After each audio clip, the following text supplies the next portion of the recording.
My name is Madison, and at 36 years old, I discovered that the people I trusted most could become my daughter's greatest threat. As a single mother, I relied on my parents and brother to help care for my 8-year-old daughter Sophia while I worked at the children's clinic. They'd raised 4 kids, so I thought she was in safe hands.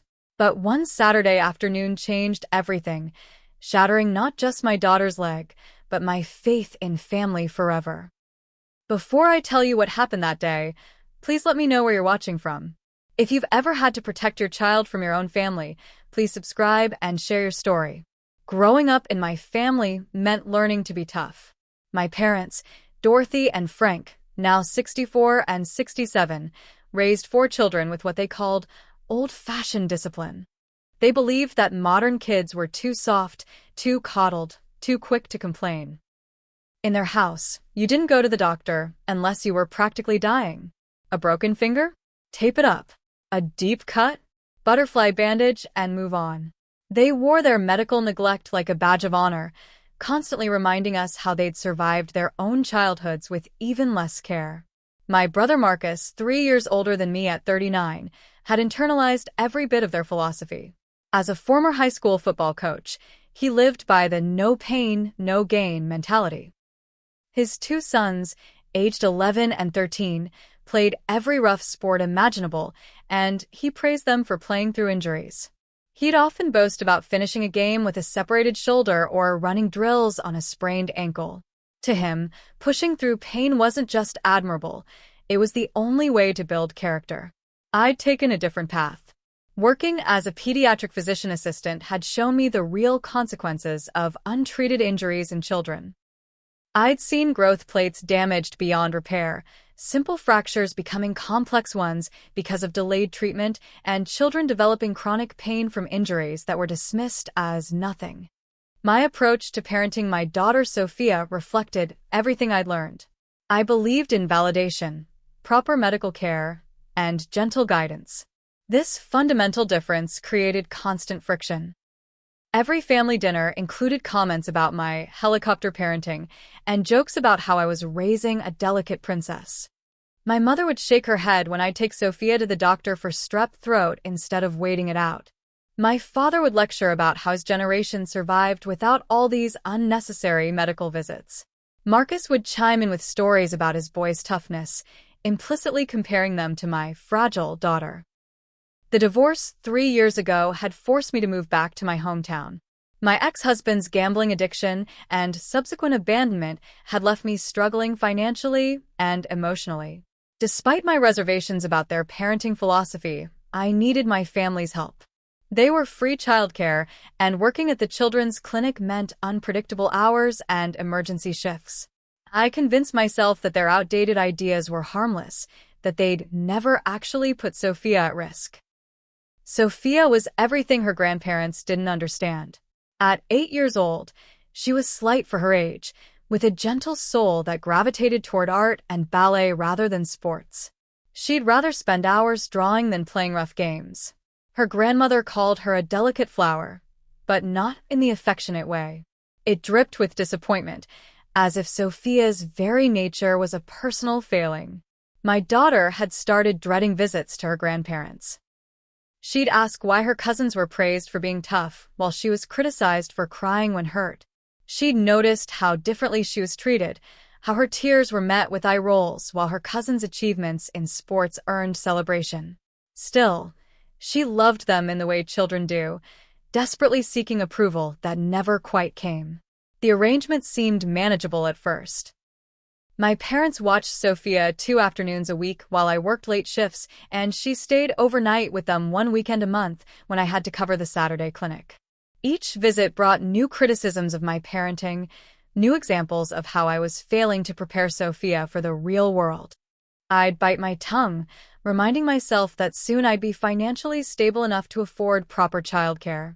The arguments had intensified in recent months. My mother had started openly undermining my rules in front of Sophia, telling her that mommy worries too much when I'd remind them about her allergy medication or insist on proper car seat use. My father had begun making comments about toughening up Sophia, suggesting that she needed to learn to handle pain better. Marcus supported every word, adding that I was setting Sophia up for failure by protecting her from every little bump and bruise. 2 weeks before the incident, we'd had a particularly heated argument.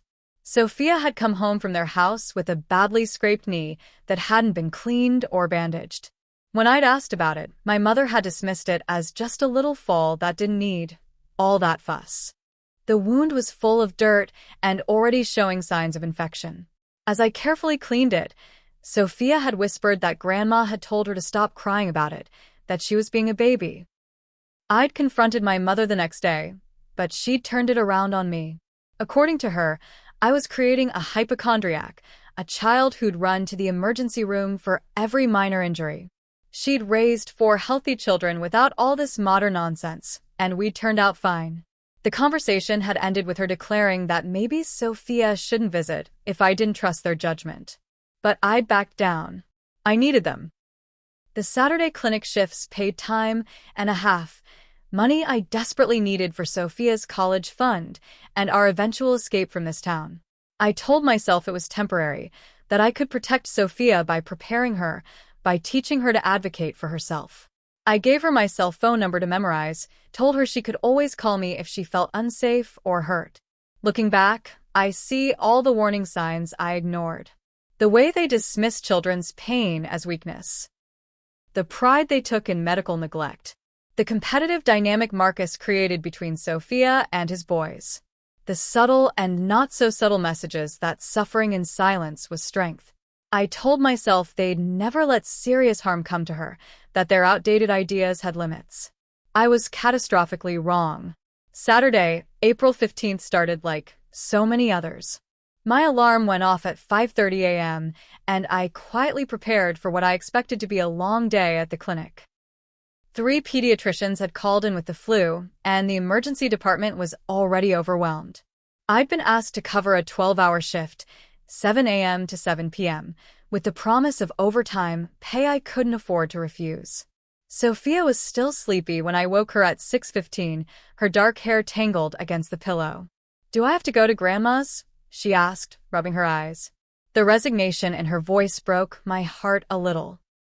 "Just for today, sweetheart," I promised, helping her into the clothes I'd laid out the night before. "I'll pick you up as soon as my shift ends." She was quiet during the drive, clutching the small backpack that held her drawing pad and colored pencils. I'd packed her lunch, knowing my mother would make comments if I sent money for takeout. As we pulled into my parents' driveway, I saw the living room lights already on. My mother had always been an early riser, a trait she viewed as morally superior to lazy people who slept past 6. "Remember," I told Sophia as I unbuckled her seatbelt, "you have my number memorized. If you need anything at all, you call me." She nodded solemnly, already shifting into the quieter version of herself she became around my family. My mother answered the door in her housecoat, coffee mug in hand. "Another Saturday shift?" she said by way of greeting. "This job of yours certainly demands a lot of family sacrifice." I bit back my response, instead kneeling to hug Sophia goodbye. "Be good for Grandma," I whispered, though I knew she always was. "We'll toughen her up today," my mother announced as Sophia walked past her into the house. "Marcus is bringing the boys over later. Maybe some rough and tumble play will do her good." The words sent a chill through me, but I forced a smile. "Please just keep her safe," I said. My mother's eye roll was answer enough. The morning at the clinic was chaotic. 3 emergency appendectomies, 2 severe asthma attacks, and a steady stream of weekend sports injuries kept me running between examination rooms. I managed to send a quick text to my mother around 10 a.m. "How's everything going?" Her response was characteristically brief. "Fine. Outside playing." What I learned later, pieced together from Sophia's tearful account and my nephew's reluctant admissions, painted a very different picture. Marcus had arrived around 11 with his boys, Ethan and Connor. As usual, he'd immediately started comparing the children, praising his son's athletic builds while commenting on Sophia's bird bones. The boys, following their father's lead, had begun teasing Sophia about being weak and scared. By lunchtime, the taunting had escalated.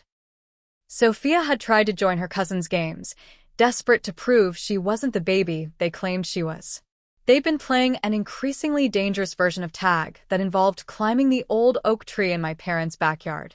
The tree was massive, with thick branches that started about 6 feet off the ground and extended up nearly 30 feet. My father had built a rudimentary ladder years ago by nailing boards to the trunk. Several were loose now, rotting with age, but he'd never bothered to repair or remove them. The boys shimmed up easily, their longer limbs and athletic experience making it look effortless. They perched on branches 10, 12, 15 feet up, calling down challenges. "Come on, baby Sophia," Ethan had taunted. Even Connor could climb this when he was 6. Connor, the younger boy, joined in. "Are you scared? Babies are always scared." My mother, sitting on the porch with her crossword puzzle, had called out, "Go on, Sophia. Show them you're not a scaredy cat." Sophia had looked at the tree, then at the expectant faces around her. In her 8-year-old mind, this was her chance to finally earn their approval, to stop being the family disappointment. She'd grabbed the first board and begun to climb. The boys later admitted they'd been impressed when she made it past the first few branches. She climbed slowly but determinedly, ignoring the way the boards creaked under her slight weight. My mother had glanced up from her puzzle to say, "See? She just needed proper motivation." Sophia had reached about 8 feet when she tried to grab a branch that looked sturdy but was actually dead, weakened by disease and ready to snap. The moment she put her full weight on it, pulling herself up from the ladder, it broke with a sharp crack. She fell backward, arms windmilling desperately for something to grab. The concrete patio my father had installed years ago extended out from a house, ending just a foot from the tree's base. Sophia's body twisted as she fell, and she landed with her full weight on her right leg, which hit the edge of the concrete at an awful angle. The sound, Connor later told me with tears in his eyes, was like a branch breaking, except it came from his cousin's leg. Sophia's scream was immediate and primal. She lay on the ground, her right leg bent at an angle that made Ethan turn away and gag.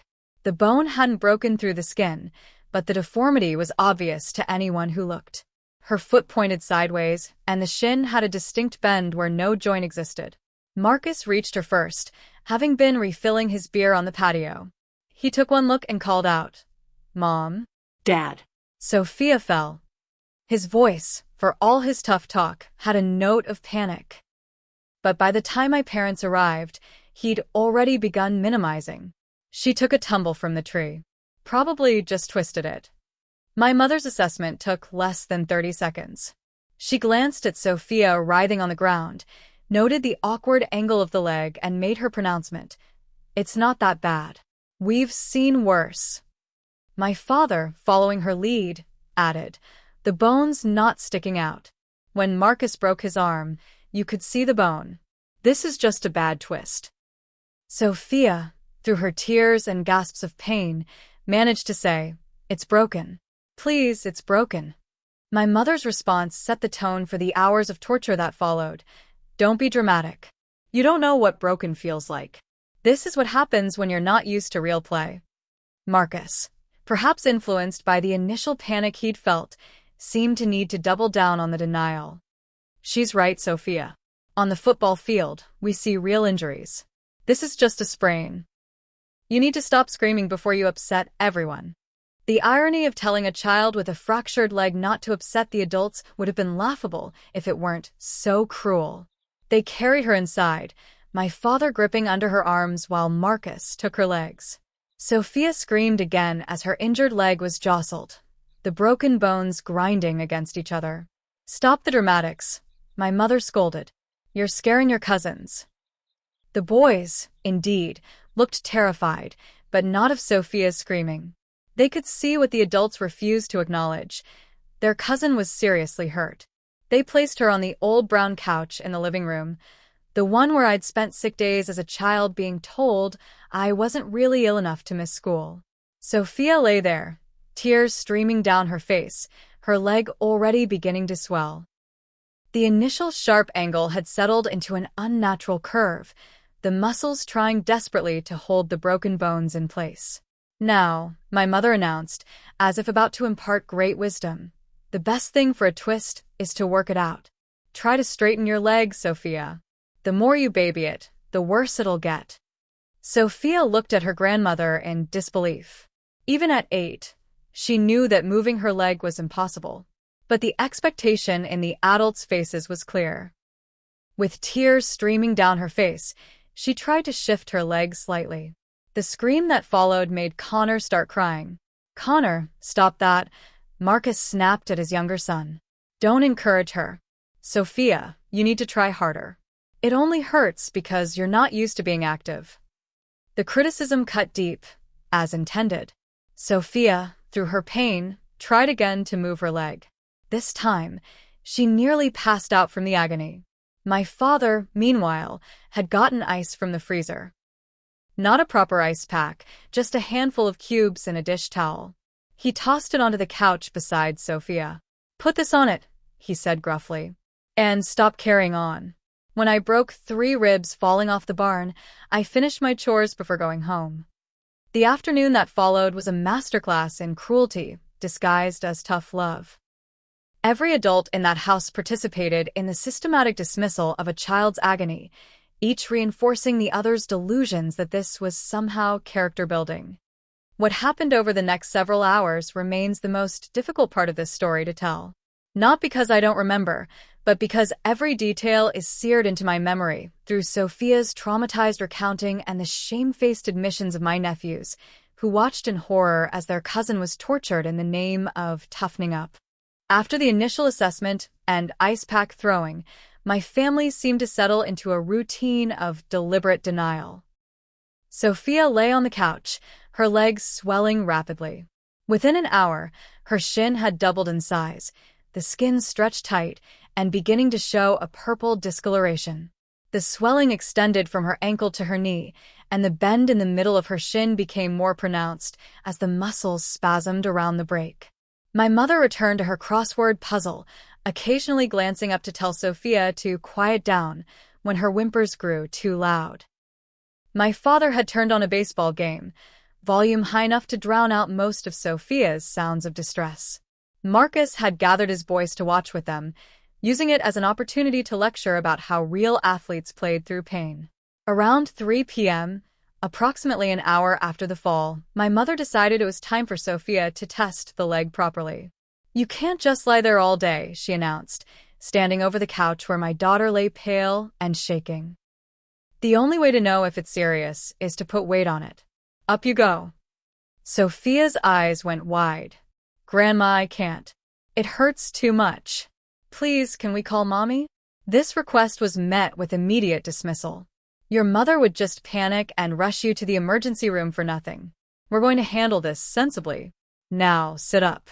With no choice, Sophia struggled to push herself upright. The movement jostled her leg, and she cried out. Ethan, my older nephew, spoke up quietly. "Dad, I really think it's broken. Look at it." Marcus silenced him with a look. "Since when are you a doctor?" "She's fine. Your cousin just needs to learn to push through." Getting Sophia standing was a process of extraordinary cruelty. My mother and Marcus positioned themselves on either side, gripping her arms. "On 3, my mother said, as if this were a normal activity. 1, 2, 3. They hauled her upright, and Sophia's scream was unlike anything I'd ever heard from my child. It was primal, desperate, the sound of a body pushed beyond endurance. Her right foot couldn't even touch the ground. The leg dangled at that sickening angle, and when they tried to lower her so her foot would meet the floor, she nearly fainted. Her face went gray, and Connor later told me he thought she was going to throw up. I can't, she gasped, but they held her there. "You're not even trying," my mother scolded. "Just put a little weight on it. Test it properly." They lowered her again, and this time, when her foot made contact with the floor, Sophia's knee buckled on her good leg, and she would have collapsed completely if they hadn't been holding her. The walking attempts continued for nearly 20 minutes. Each time, they'd pull her up, demand she try to step, and express disappointment when she refused to put weight on the fractured leg. The swelling increased visibly during this torture, the skin now mottled purple and red. A large bulge had formed where the bone was displaced, though my family continued to insist it was just inflammation from the sprain. Finally, when Sophia nearly passed out for the third time, they allowed her to return to the couch. But the reprieve was minimal. She was placed back down roughly, her leg hitting the cushion hard enough to elicit another scream.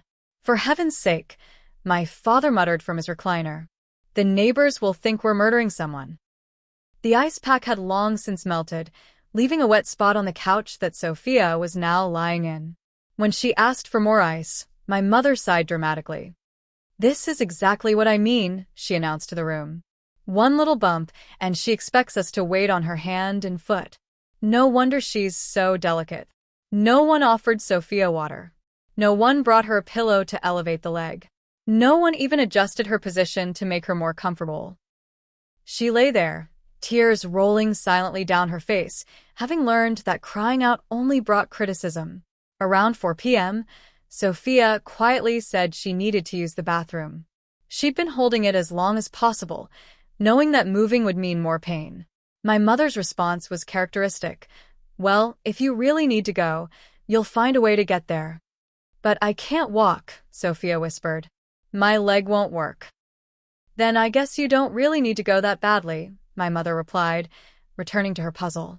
15 minutes later, Sophia was in visible distress. The need to urinate was adding to her pain, and she was shifting slightly, trying to find any position that might help. Finally, Marcus noticed and took it upon himself to solve the problem. "All right," he announced, standing up from the baseball game. "If you really can't walk, you'll have to crawl. That's what we do in football when someone's being dramatic about an injury. Crawl it off." He pulled Sophia off the couch onto the floor, ignoring her cries. She landed on her hands and knees, her broken leg dragging behind her. The bathroom was down the hall, perhaps 20 feet away. 20 feet that might as well have been 20 miles. Sophia began to crawl, each movement sending shockwaves through her injured leg. She had to drag it behind her, the broken bones grinding with each pull forward. Her cousins watched in silent horror as she made her slow, agonizing way down the hall. Connor later told me he wanted to help but was too scared of his father's reaction. The bathroom door was closed. Sophia had to reach up to turn the handle, putting weight on her leg in the process. The scream that followed made my father yell from the living room. "Enough with the noise. You're giving me a headache." Getting onto the toilet required Sophia to pull herself up using the sink. She managed it somehow, though she nearly passed out twice. The journey back was even worse, as exhaustion made her movements clumsier. At one point, she collapsed completely, lying on the hallway floor and sobbing. "Get up," Marcus called from the living room. "You're being ridiculous. My players have crawled entire field lengths with worse injuries." This was a lie, of course. No coach worth their salt would make an injured player crawl anywhere. But in that house, reality had bent to accommodate their collective delusion. When Sophia finally made it back to the living room, she couldn't pull herself back onto the couch. She lay on the floor, spent, her leg now swollen to nearly twice its normal size. The foot had begun to turn a dusky color from lack of proper circulation. Any medical professional would have recognized the signs of a serious fracture requiring immediate intervention. Instead, my mother stood over her and delivered what she clearly thought was motivational speaking. "This is what happens when children aren't allowed to develop resilience. One little injury, and you act like the world is ending. Your cousins have had worse injuries and didn't carry on like this." Dinner time brought fresh humiliation. My mother had made pot roast, and the family gathered around the dining room table. Sophia remained on the floor by the couch, forgotten. When she asked if someone could bring her a plate, my mother's response was swift. "If you're hungry enough, you'll find a way to get to the table. We don't serve meals in the living room." The smell of food made Sophia's stomach growl. She'd eaten breakfast at 6:30 a.m. and nothing since. Dehydration and pain had made her nauseous, but hunger was adding to her misery. She could hear her cousins eating, hear the normal dinner conversation happening as if she weren't lying injured just 20 feet away. "Please," she called out weakly. "I'm hungry." "Then come eat," my father replied. "The table's right here." Marcus added his own wisdom. "You know what we tell players who claim they can't make it to team dinner? No eat, no play." Simple as that. Ethan, brave enough to try once more, said quietly, "Maybe I could make her a plate." "Absolutely not." My mother cut him off. "We don't reward this kind of behavior. She'll come when she's ready to stop the dramatics." Sophia didn't eat dinner that night. They did, eventually, bring her a glass of water, but only after she'd been lying there for 6 hours. My mother set it on the floor beside her, making Sophia stretch painfully to reach it. Most of it spilled as her shaking hands tried to drink while lying flat. The television volume stayed high all evening, drowning out Sophia's whimpers. Occasionally, one of the adults would glance over and shake their head, as if her continued pain was a personal failing. The collective gaslighting was so complete that even my nephews began to doubt what they'd seen and heard. By 6 p.m., Sophia's leg looked like something from a medical textbook on trauma. The swelling extended from her toes to above her knee. The skin was tight and shiny, mottled in shades of purple, red, and a sickly yellow. The deformity was even more pronounced, with the leg clearly bent where no joint existed. Her foot had turned nearly sideways from the twisted break. Yet still, they maintained their fiction. When Sophia cried that it hurt worse than before, my mother replied that sprains always felt worse before they felt better. When she begged to go to the hospital, my father said hospitals were for emergencies, not minor injuries. When she asked for pain medicine, Marcus laughed and said pain was just weakness leaving the body. The torture of that afternoon and evening wasn't just physical. It was the systematic destruction of a child's trust in the adults who were supposed to protect her. Every plea ignored, every cry dismissed, every obvious sign of serious injury rationalized away. They created an alternate reality where a child's visible, severe fracture was nothing more than attention-seeking behavior. My first inkling that something was wrong came during my brief lunch break at 3 p.m. The emergency department had been swamped all morning with a multi-car accident, and I'd barely had time to wolf down a granola bar. I pulled out my phone to send a quick text to check in. "How's my girl doing?" My mother's response came quickly. "Fine. Playing with cousins." Something about the brevity bothered me. Usually, she'd include some criticism of my parenting or comment about Sophia's behavior. The simple "fine" felt off, but an urgent page pulled me back to work before I could dwell on it. I tried calling around 4:30 when I had another brief break. No answer. I left a voicemail. "Hi, Mom. Just checking in. Hope Sophia's having fun. Call me back when you get a chance." The lack of response nagged at me, but Saturdays were always busy at their house. Maybe they were outside or at the park. I pushed down my unease and returned to my patience. By 5 p.m., my anxiety had grown into something more concrete. I'd had a moment between patients and tried calling again. This time, my mother answered on the 4th ring. In the background, I could hear what sounded like crying, high-pitched and desperate. "Mom, is everything okay? Is that Sophia crying?" There was a pause, then my mother's dismissive voice. She had a little fall earlier. "Being a baby about it. You know how dramatic she gets." My stomach clenched. What kind of fall? Is she hurt? "Oh, for heaven's sake, Madison. Kids fall all the time. She's fine. Just wants attention because the boys are here." The crying in the background intensified, and I could make out Sophia's voice, though not her words. "Mom, put her on the phone. I want to talk to her." "She's resting on the couch." "I'm not going to encourage this behavior by letting her cry to you about every little bump." "Really, Madison, this is exactly why she's so fragile." More crying, louder now. I could hear my father's voice saying something sharp, then the crying became muffled. "Mom, if she's hurt, she's not hurt. She twisted her ankle climbing the tree with the boys. A little ice and rest, and she'll be fine. Now I need to go finish dinner. We'll see you when you get off work." "Mom, wait." The line went dead. I stood there in the hospital break room, phone in hand, every instinct screaming that something was wrong. I tried calling back immediately. No answer. I sent a text. If Sophia is hurt, she needs to be examined. Please call me back. I had 2 more hours on my shift, 2 hours that felt like 2 years. I kept my phone in my pocket, checking it obsessively between patients. No calls, no texts. I tried my father's cell at 6 p.m.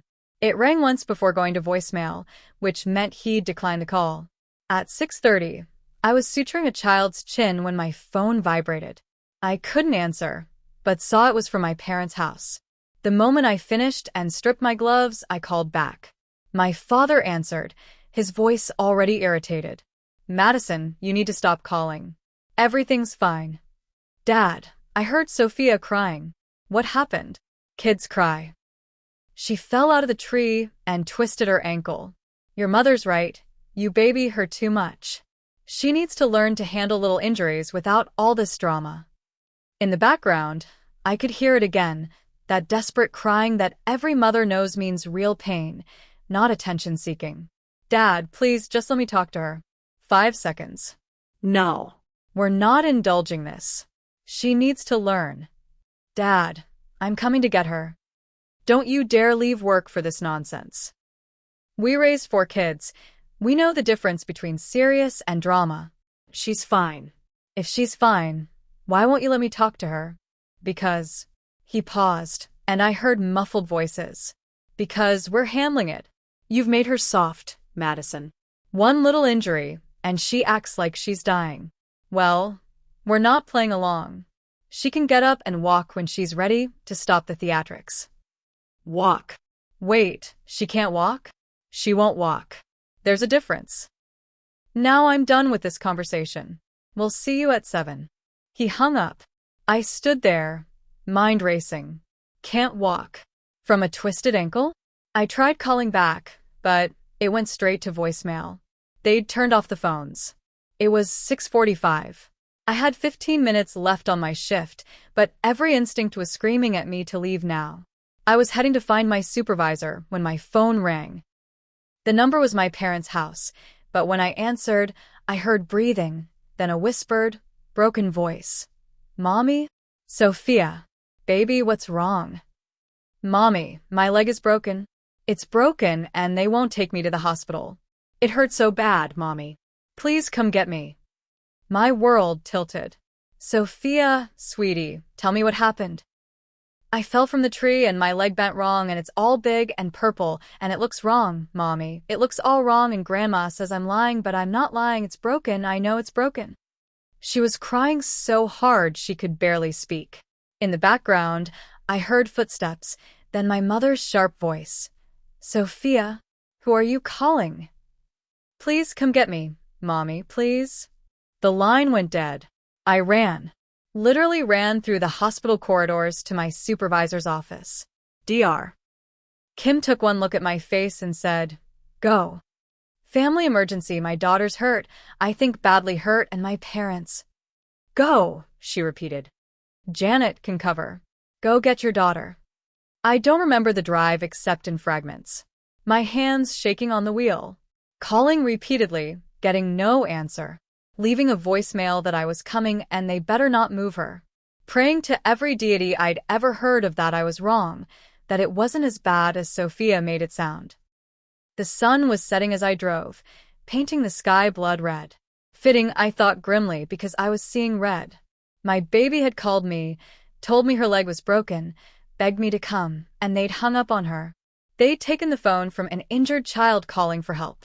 I broke every speed limit getting there.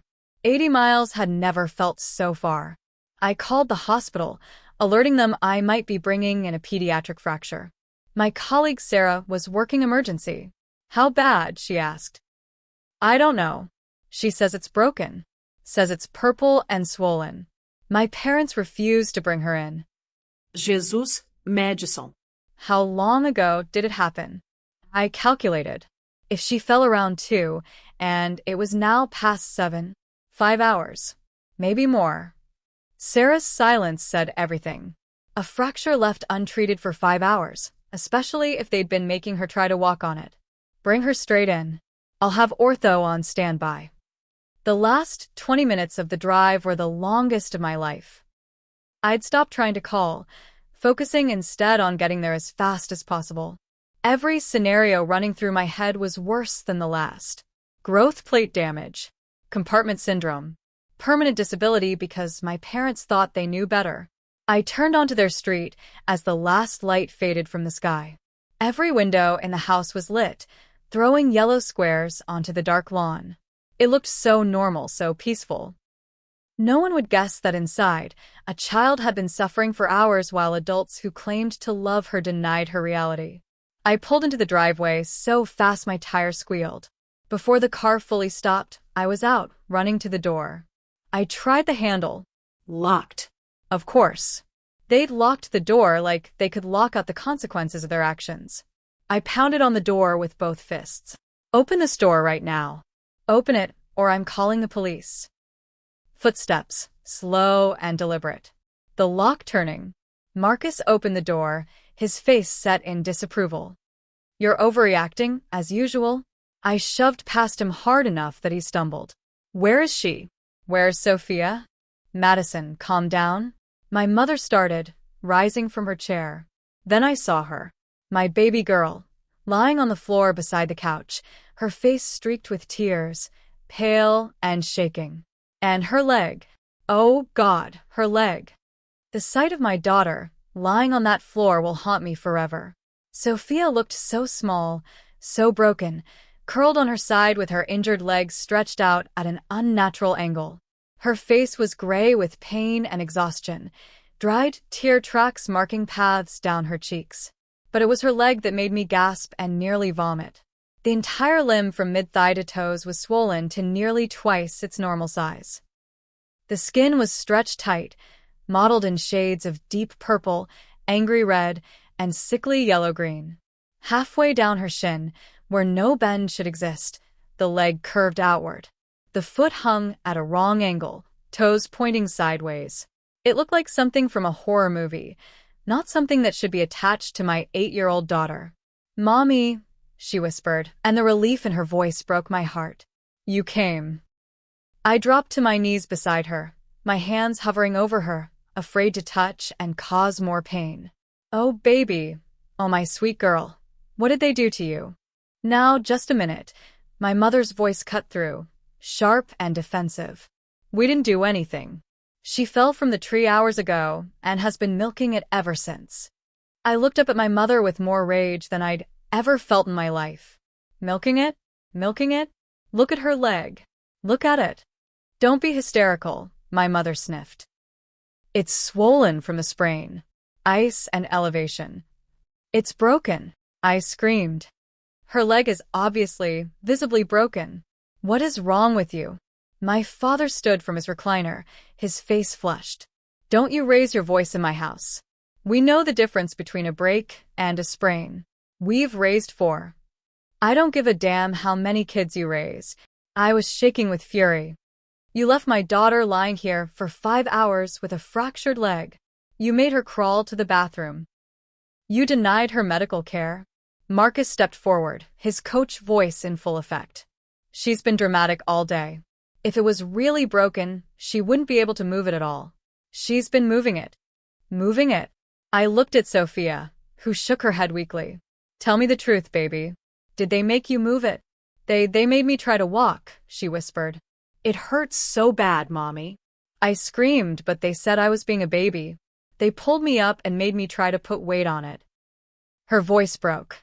I told them it was broken, but they wouldn't listen. The room erupted. My mother insisted Sophia was exaggerating. My father declared I was raising a liar. Marcus launched into a speech about tough love and building character. Their voices rose, overlapping, creating a wall of noise and denial. Enough, I roared, and they actually stopped. I'm taking my daughter to the hospital right now. Get out of my way. This is ridiculous, my mother said. You're going to waste emergency room resources because she twisted her ankle. This is exactly the problem with your generation. I ignored her, focusing on Sophia. Baby, I'm going to pick you up. It's going to hurt, but we need to get you to the hospital. She nodded, already tensing in anticipation. As gently as I could, I slid one arm under her shoulders and another under her knees, carefully supporting the injured leg. Even with my caution, the movement made her cry out. The sound tore through me, but I kept moving, lifting her against my chest. You're making a mistake, my father said as I stood. Emergency rooms are for real emergencies. This is a real emergency. I snarled. Her leg is fractured. She's been lying here for hours in agony while you told her she was faking. If it was really fractured, the bone would be sticking out, Marcus chimed in, still clinging to his delusion. I've seen plenty of sports injuries. Not all fractures are compound, you idiot. I was moving toward the door, Sophia whimpering with each step. She has an obvious displaced fracture of both the tibia and fibula. She needs surgery. Surgery? My mother's voice finally held a note of uncertainty. For a sprained ankle? I reached the door, fumbling with one hand to open it while supporting Sophia. It's not a sprain. How can you look at her leg and think that's a sprain? What is wrong with all of you? They followed me out to the car, still arguing, still insisting I was overreacting. As I carefully placed Sophia in the back seat, laying her across it with her legs supported, my mother made one last attempt. Madison, be reasonable. At least get a second opinion before rushing into anything drastic. I slammed the door and whirled on her. A second opinion? I'm a medical professional. I work with injured children every day. And even if I didn't, anyone with eyes could see her leg is broken. Well, we didn't think. No. I cut her off. You didn't think. You decided she was being dramatic and you tortured her for hours. You made an 8-year-old child with a broken leg try to walk on it. You denied her pain medication. You denied her food. You denied her basic human compassion. My father stepped forward. Now see here. We did what we thought was best. You did what was easiest, I spat. It was easier to pretend she was faking than to admit she was really hurt. Easier to call her dramatic than to take her suffering seriously. Easier to torture a child than admit you were wrong. I got in the driver's seat, starting the engine. Through the window, I could see my nephews standing on the porch, both looking stricken. Ethan called out, "Is Sophia going to be okay?" "Yes," I called back, my voice gentler for them. "Because I'm taking her to the hospital now." Then, louder for the adults, "Where she should have been 5 hours ago." As I backed out of the driveway, my mother called out one more thing. "We were only trying to help. This is how we raised you." I stopped the car, rolling down my window for my final words to them. And it was wrong then, too. The difference is, I'm not going to let you do it to my daughter. Stay away from us. All of you. Stay the hell away from my daughter. The drive to the hospital was a careful balance of speed and caution. Every bump in the road made Sophia whimper. I kept talking to her, keeping her conscious and as calm as possible. "I'm so sorry, baby. I'm so sorry I left you there. I should have known. When I heard you crying on the phone, I should have left immediately." "Not your fault, Mommy," she whispered. "You didn't know they wouldn't help me. Tell me about the pain, sweetheart. Scale of 1 to 10? 11, she said without hesitation. Maybe 12. It hurts so bad, Mommy. And it feels wrong inside, like things are moving that shouldn't move." That was concerning. Movement within the fracture site could mean additional damage to blood vessels, nerves, muscles. 5 hours of that kind of movement, especially with them forcing her to bear weight. "Did you eat anything today, baby? Drink anything?" "Breakfast," she murmured. "Grandma gave me 1 glass of water, but I spilled most of it. They wouldn't bring me dinner. Said if I was hungry enough I'd walk to the table." I gripped the steering wheel tighter, rage flooding through me again. Denying food and water to an injured child. What kind of monsters? "Almost there, sweetheart. Dr. Sarah is waiting for us. She's going to take really good care of you." "Will I need a cast?" I glanced in the rearview mirror at her leg.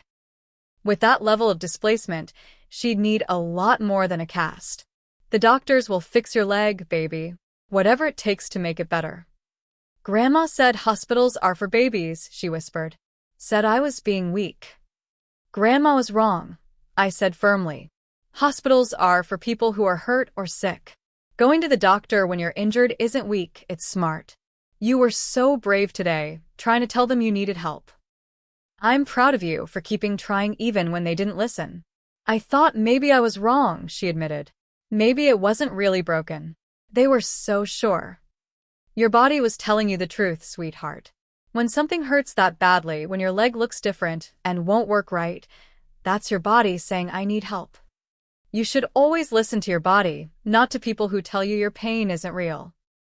We pulled into the emergency room parking lot at 8:32 p.m.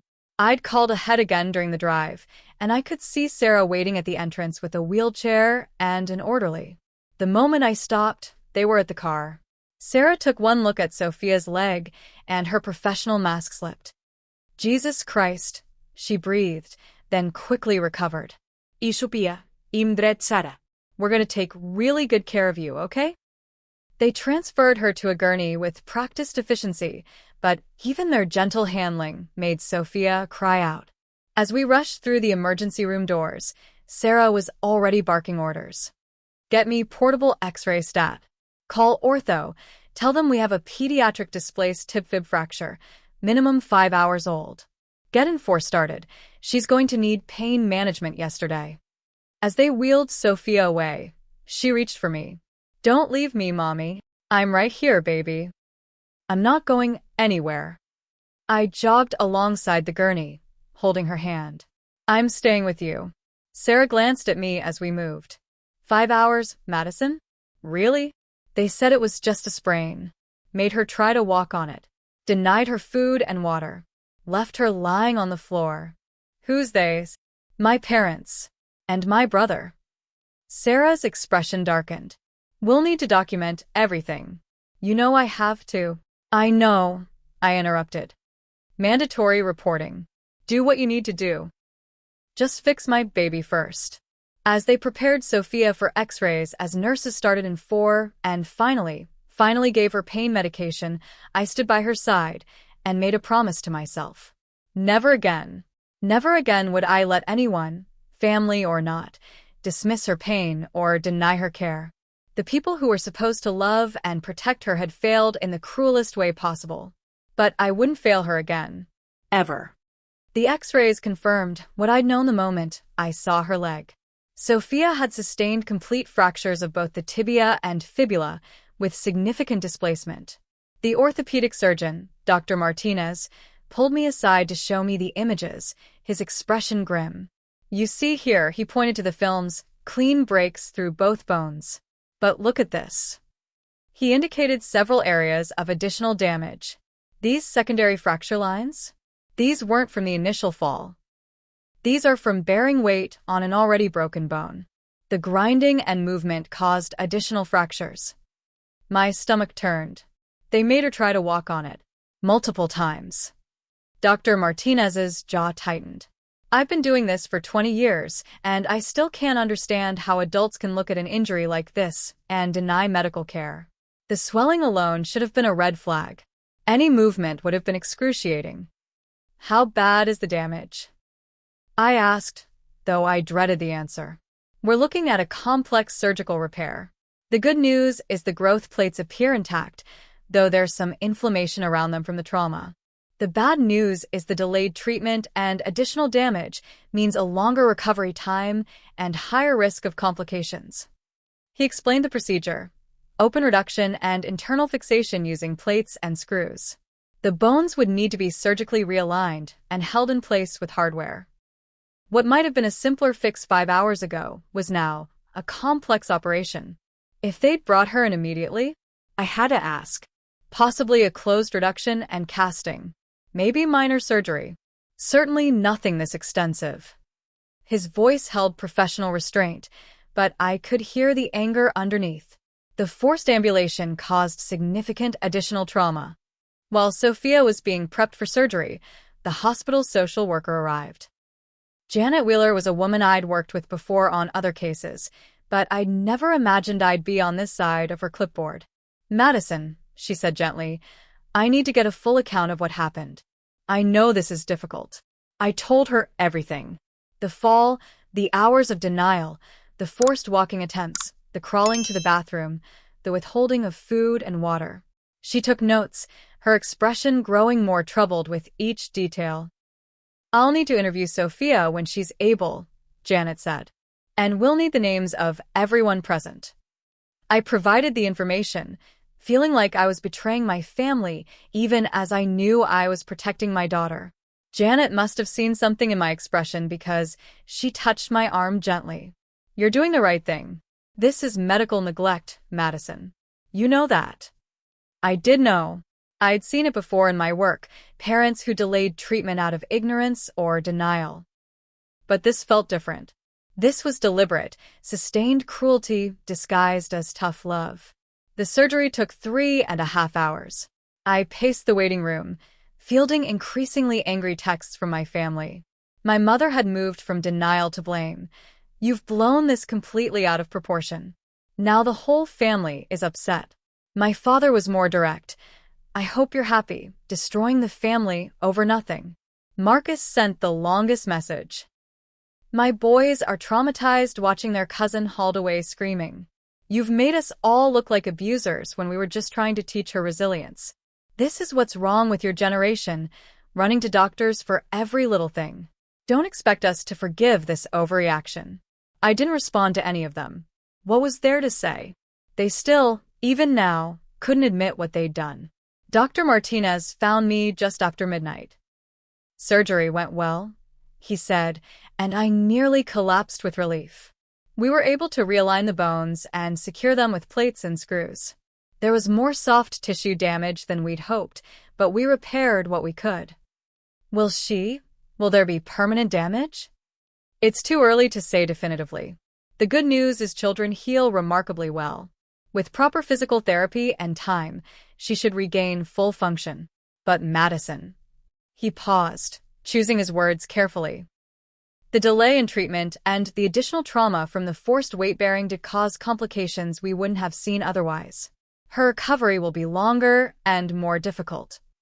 I was allowed to see her in recovery at 1 a.m. She looked so small in the hospital bed, her leg immobilized in a temporary splint that would be replaced with a cast once the swelling reduced. The monitors beeped steadily, tracking her vitals. My brave girl, I whispered, smoothing her hair back from her forehead. She stirred slightly but didn't wake, the anesthesia and pain medication keeping her under. The next days blurred together.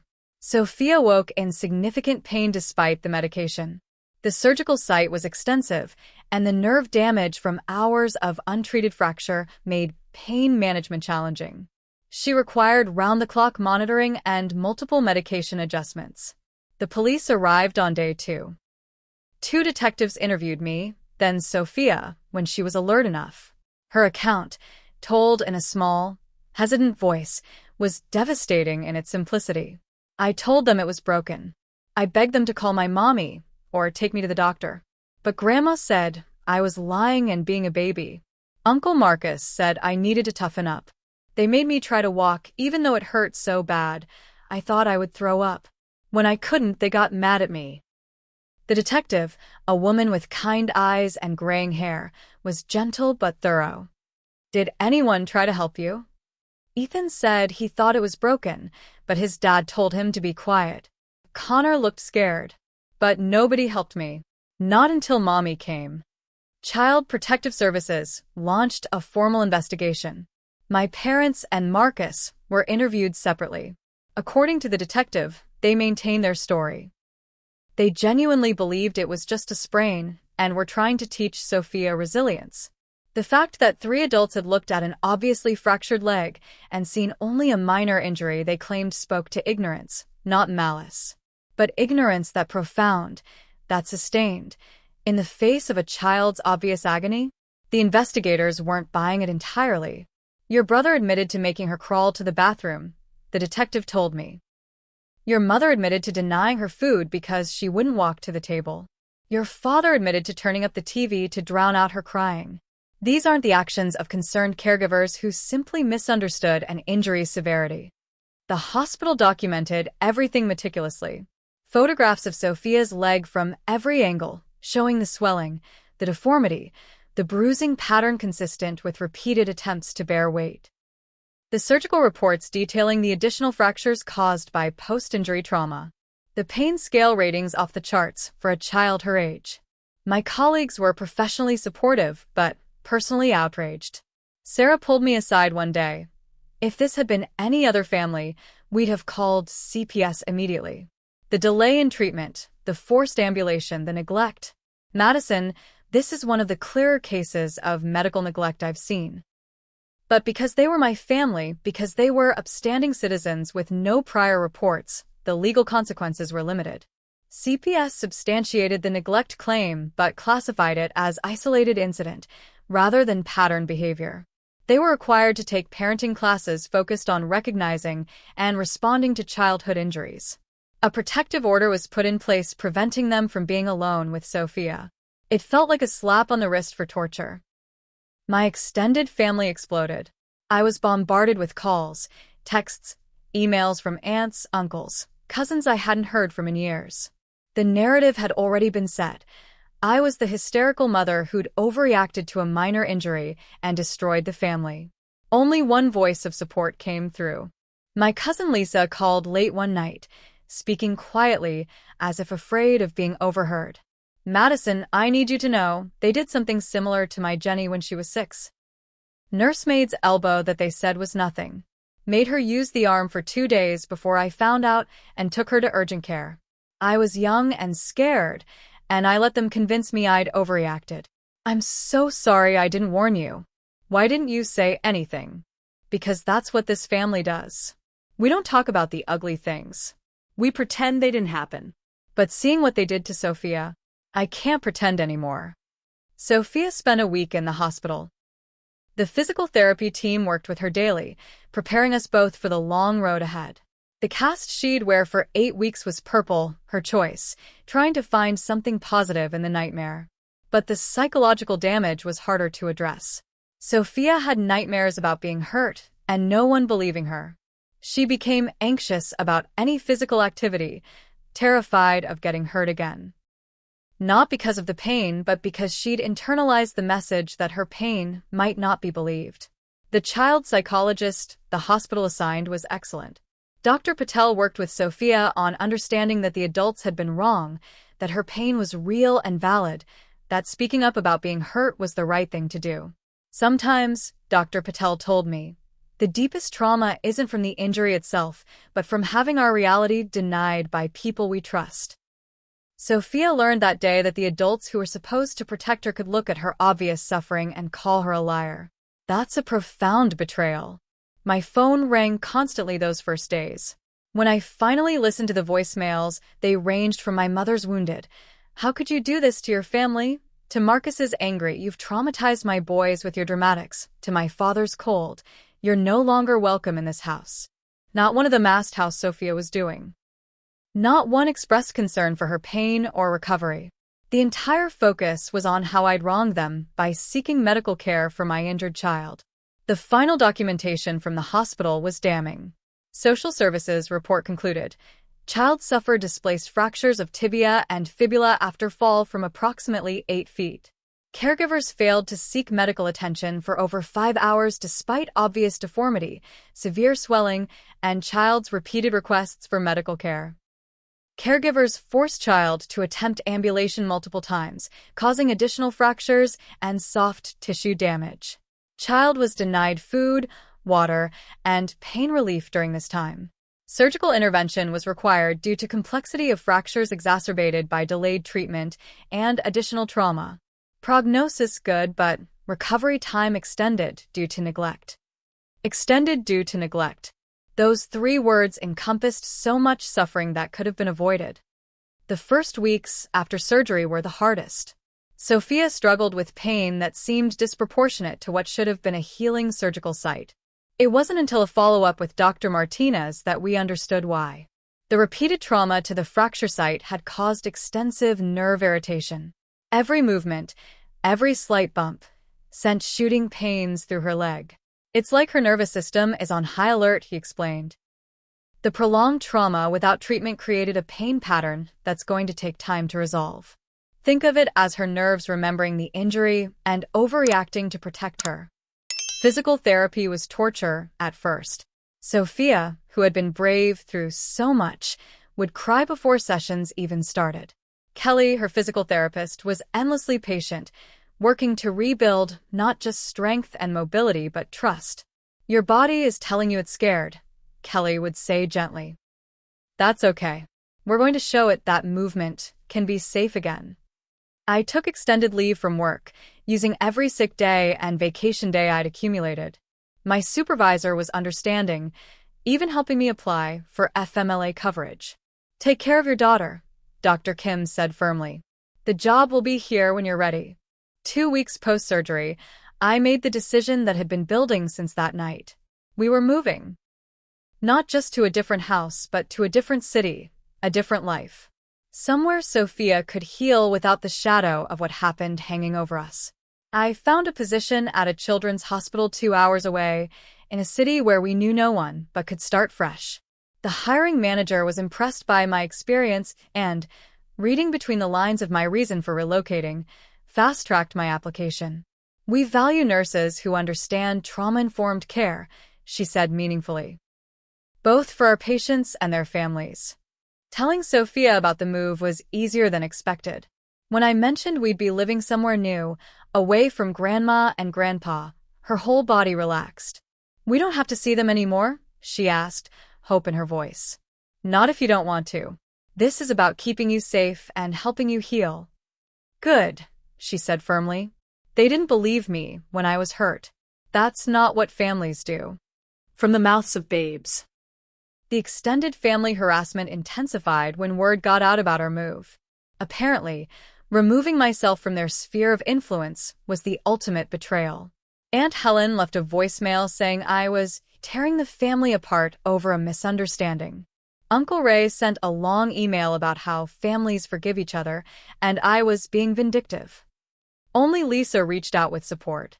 She sent a card to Sophia with a gift card for books, writing simply, "For my brave cousin. May you always speak your truth." We moved on a Thursday in June, 8 weeks after the injury. Sophia's cast had been replaced with a walking boot, and she was able to bear partial weight with crutches.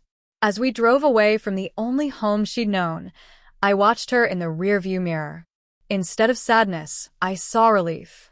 Our new apartment was small but bright, on the second floor of a building with a pool Sophia could use for therapy once cleared. I'd hired movers to handle the heavy lifting, not wanting to ask anyone for help. As we unpacked, creating our new space, Sophia helped where she could, excited about decorating her new room. "Can we paint it purple?" she asked. "Like my cast was?" "We can paint it any color you want, baby." She chose a soft lavender with white trim, and we spent a weekend transforming the space into her sanctuary. No sports trophies or motivational posters about toughness. Instead, she hung her artwork and dance photos from before the accident, reminders of who she was beyond this trauma. Physical therapy at the new hospital was different. The team there specialized in pediatric trauma recovery, understanding that healing the body meant addressing the mind too. Sophia worked with Paul, a gentle giant who made every session feel like play rather than work. "Your body is amazing," he'd tell her. "Look how it's healing itself. We're just helping it remember how strong it really is." Slowly, incrementally, she improved. First standing without support. Then a few steps. Each milestone celebrated not with pressure to do more, but recognition of how far she'd come. The psychological healing was more complex. Dr. Chun, her new therapist, worked on what she called reclaiming the narrative. "What happened to you was wrong," she told Sophia plainly. "Adults you trusted didn't protect you. But you protected yourself by asking for help, by telling the truth about your pain. That was incredibly brave." Sophia gradually began to internalize this message. Her nightmares decreased. She stopped apologizing for needing help. Most importantly, she began to trust that when she said something hurt, she would be believed. School started in September, and with it came new challenges. Sophia still wore the boot, and used one crutch for stability. I met with her teacher, Mrs. Anderson, and the school nurse, explaining briefly that Sophia was recovering from a fracture that had been improperly treated initially. Mrs. Anderson, a veteran teacher with kind eyes, read between the lines. "We'll make sure Sophia feels safe here. If she says she's in pain or needs help, she'll be heard." Sophia bloomed in the new environment.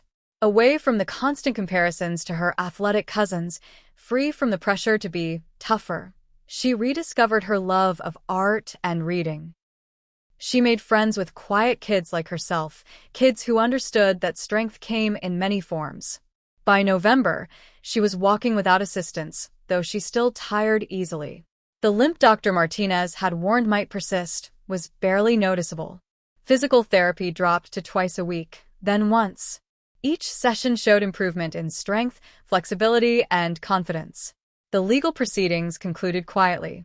My parents and Marcus completed their mandated parenting classes. The protective order remained in place.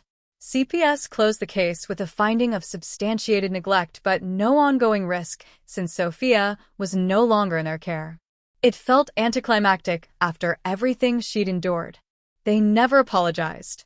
Not once. The closest my mother came was a letter sent through her lawyer stating she regretted the misunderstanding about the severity of Sophia's injury. Misunderstanding. As if a bone bent at a 45-degree angle was easy to misinterpret. Christmas approached, our first in our new home. I asked Sophia what she wanted to do about gifts for the extended family. She thought carefully before answering. I don't want to send them anything. They didn't believe me when I was hurt.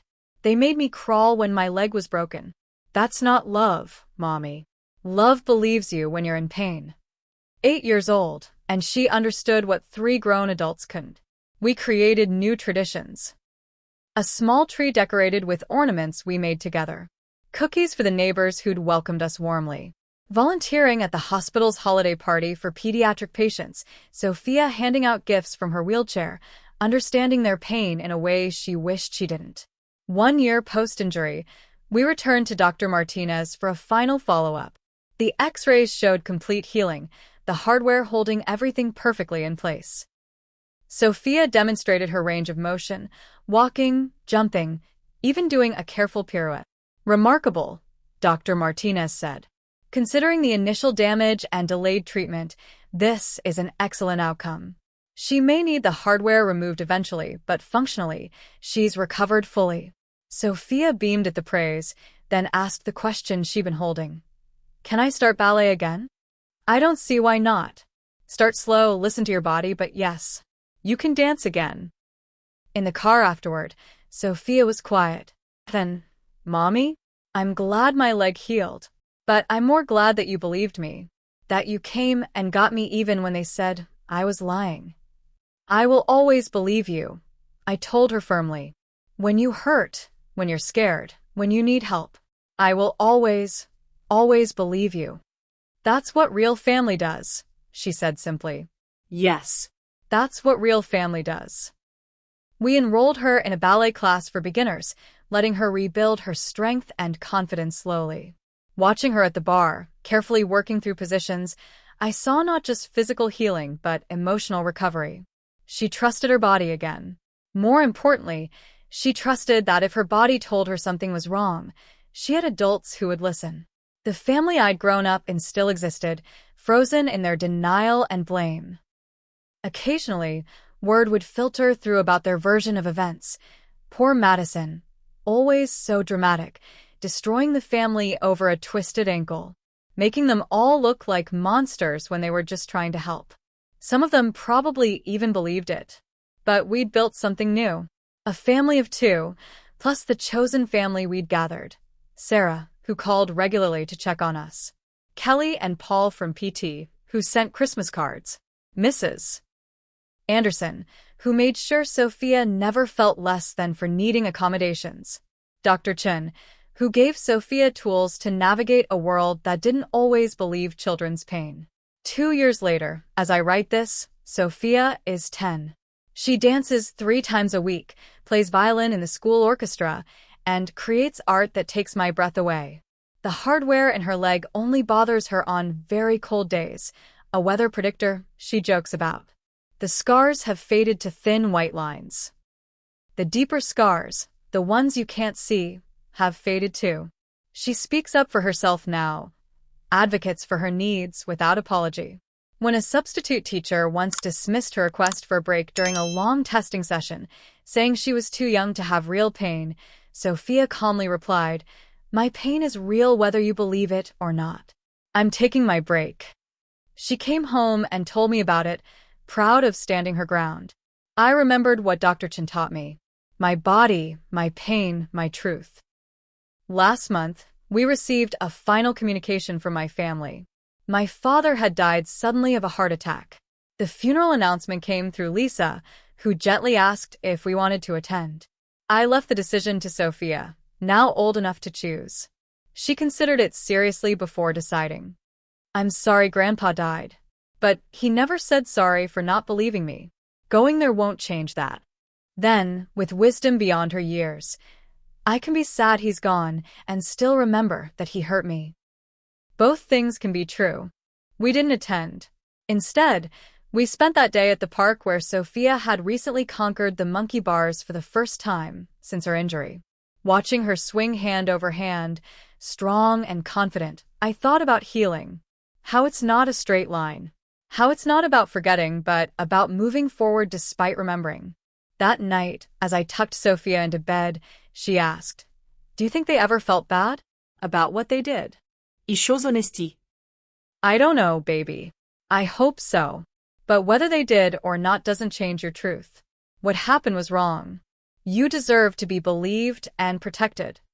"I was, though," she said sleepily. By you. "You believed me and protected me. That's what matters." Yes, that's what matters. Family, I've learned, isn't about blood or obligation or maintaining silence to keep peace. Family is about showing up when someone you love is in pain. It's about believing hard truths and uncomfortable realities. It's about protecting the vulnerable, even from those, especially from those who share your DNA. My parents and brother chose their pride over my daughter's pain. They chose their narrative over her suffering. They chose to call her a liar rather than admit they'd made a terrible mistake. Those choices severed bonds that I once thought were unbreakable. But in the breaking, we found something better. A life where pain is acknowledged, where asking for help is strength, where a child's voice matters as much as any adult's. Where love means believing someone when they tell you they're hurt, especially when it's inconvenient or challenges your worldview. Sophia still has that purple cast, cut off after 8 weeks and saved in her memory box. Sometimes I find her looking at it, running her fingers over the signatures from the hospital staff who'd cared for her. Not with trauma, but with something like gratitude. "It reminds me," she told me once, "that even when really bad things happen, there are people who will help. You just have to find the right people." The right people. The ones who believe you when you say you're broken. The ones who pick you up, carry you to safety, and stay by your side through the healing. The ones who understand that family isn't just about who you're related to, but who relates to your pain with compassion instead of dismissal. We found our right people. We became our right people. And in the end, that's the only family that matters.